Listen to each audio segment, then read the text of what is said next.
அடுத்ததாக இதுக்கு முன்னாடி அண்ணன் சொன்னார், திரையில் தலைவர்களை தேடாருங்கள், தரையில் தேடுங்கள். திரையில துப்பாக்கி வைக்கி சுடுறவங்க வந்து தலைவர் கிடையாது, தரையில போராடணும் அப்படின்னு நான் ஏத்துக்கிறேன். நம்ம இல்லன்னு சொல்லல, தரையில நாங்க போராட தான் போறோம், மக்களோட நிற்க தான் போறோம், களத்துல எல்லா பணிகளும் செய்ய தான் போறோம், அதுல எந்த விதமான மாற்று கருத்தும் கிடையாது. ஆனா இன்றைக்கு திரையில தலைவர்களை தேடாதன்னு சொல்லக்கூடிய அண்ணன் அவர்கள் ஏன் அப்பப்ப திரைத்துறையில் இருக்கக்கூடிய நடிகர்களுடைய ஆதரவுக்கு மட்டும் குரல் கொடுத்து பேசிட்டே இருந்தாரு?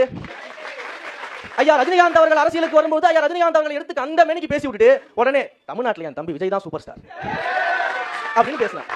அப்புறம் எங்களுடைய தலைவர் அரசியலுக்கு வராருன்னு தெரிஞ்சோடனே அடுத்தது இனிமே தமிழ்நாட்டில் என் தம்பி சிம்பு தான் சூப்பர் ஸ்டார், என் தம்பி சிம்புவை வச்சு 3 படம் எடுக்க போறேன், தமிழ்நாட்டில் அத்தனை பேர் கொண்டு எடுக்க போறோம் நாங்க 2 பேரும் அப்படின்னு பேசினாங்க. அப்ப திரையிலிருந்து வரக்கூடிய தலைவர் வேணாம், ஆனா திரையில இருக்க நடிகர் மூலமா கிடைக்கக்கூடிய பிரபலம் மட்டும் உங்களுக்கு வேணுமா? உடனே அடுத்தது நீங்க வந்து ராகுல் காந்தியை சந்திச்சீங்க, மோடியை சந்திச்சீங்க, அம்மா ஜெயலலிதா அவர்களை சந்திச்சீங்க, அவங்களுக்கு இப்படிலாம் நீங்க பண்ணிருக்கீங்க அப்படின்னு. சரி, இதெல்லாம் தெரிஞ்சதுன்னா நீங்க வந்து என் தம்பி யானை படம் வச்சிருக்கான், நான் புலி படம் வச்சிருக்கேன், 2 பேரும் சேர்ந்து தமிழ்நாட்டில் போராட போறோம், மாற்றத்தை உண்டாக்க போறோம், நீங்க தானே கூப்பிட்டீங்க. இதெல்லாம் தெரிஞ்சுதானே கூப்பிட்டீங்க. ஏன் அப்போ உங்களுக்கு தெரியலையா? எங்க எடுத்தாலும் கொள்கை கிடையாது, நிலைப்பாடு கிடையாது, தெளிவு கிடையாது அப்படின்னு நீங்க பேசுறீங்கல்ல. ஏன் அண்ணன் அவர்கள் வந்து ஆரம்ப காலகட்டத்தில் என் பெரியார், என் தாத்தன், நான் தான் அவருக்கு பேரன், ஈவி இளங்கோவன் வருவார் பேரன்னு சொல்லிட்டு, ஆனா என் தாத்தனுக்கு நான் தான் கொள்கை பேரன், பெரியார் மட்டும் உயிரோடு இருந்தாருன்னா என்னைய தான் பேரன்னு சொல்லியிருப்பாரு அப்படின்னு சொல்லிட்டு இன்னைக்கு பெரியாரே மண்ணு தான் பேச வேண்டியது. அப்புறம் இதுல எங்க தெளிவு இருக்கு? எங்க ஒரு நிலைப்பாடு நீங்க நிக்கிறீங்க? நீங்க வந்து பாஜகவுக்கு வாக்கு கேட்டவங்க தானே அன்றைய காலகட்டத்தில் அப்படின்னு. என் தம்பிகள் எல்லாம் புத்தகம் எழுதிருக்காங்க, பாஜக யார் பி டீம் சொல்லி புத்தகமே நாங்க எழுதிருக்கோம். எதற்காக நாங்க கூட்டணி வச்சோம்? எதற்காக நாங்க பாஜக ஆதரவு தெரிவிச்சோம்? ஈழத்துல தமிழினத்திற்கு துரோகம் விளைவித்த காங்கிரஸ் இந்தியா முழுவதும் அகற்றுவதற்காக நாங்க வந்து பாஜக ஆதரவு தெரிவித்தோம். சரி, அடுத்தது தமிழ்நாட்டில் ஈழத்துக்கு எதிராக துரோகம் விளைவித்த, ஈழ தமிழர்களுக்கு எதிராக துரோகம் விளைவித்த திமுகவை அகற்றுவதற்காக இலை மலர்ந்தால் ஈழ மலரும் நாங்க சொன்னோம். சரி, இப்பதான் மெயின் சப்ஜெக்ட்டுக்கே வராங்க, சம்பவ இடத்தை நெருங்கிட்டாங்க. இப்ப அடுத்தது தாவேகாவை வந்து நாங்க வீழ்த்தணும், அதற்கு நாங்க திமுக கூட கூட்டணி சேர்ந்தோம். இது ஒரு நிலைப்பாடா? திமுக ஆதரவா நாங்க பேசுவோம், இது ஒரு நிலைப்பாடா? கூட்டணி யாரோட சேரன்னு சொல்ல நல்ல காம்பினேஷன். பதறாதீங்க வர சரி, கவலைப்படாதீங்க.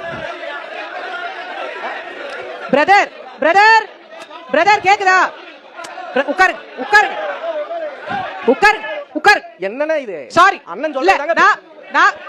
பிரதர் இல்ல பேசக்கூடாது, அங்க இருந்து யாரும் பேசக்கூடாது. சாரி, பாட்டுல மாறுதல் இருந்து கொண்டே இருக்கக்கூடியவர்களை எப்படி இல்ல ஆதரிப்பாங்க?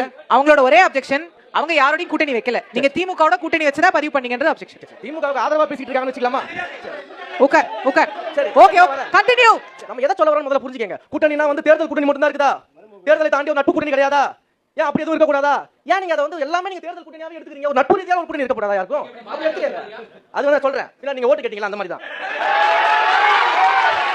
இதுல இளைஞர்கள் ஏன் வந்து உங்களை ஏன் இது வரைக்கும் உங்களை தைக்க வைக்கல அப்படின்னா, யோசிச்சு பாருங்க. அண்ணன் வந்து ஒரு இடத்துல பேசுறாரு, கிருஷ்ண பரமாத்மா, கடவுள் கிருஷ்ண பரமாத்மாவை வந்து ஈவ் டீசிங்கில் கைது செய்ய வேண்டும் அப்படின்னு இடத்துல பேசுறாரு. உண்மையாகவே மானம் ரோஷம் இருக்கக்கூடிய பெண்கள் யாரும் கிருஷ்ணர் கோயிலுக்கு போக கூடாதுன்னு அண்ணன் பேசினார். ஆனா இன்னைக்கு அந்த மாயோன் தான் எங்களுடைய மூதாதையர்.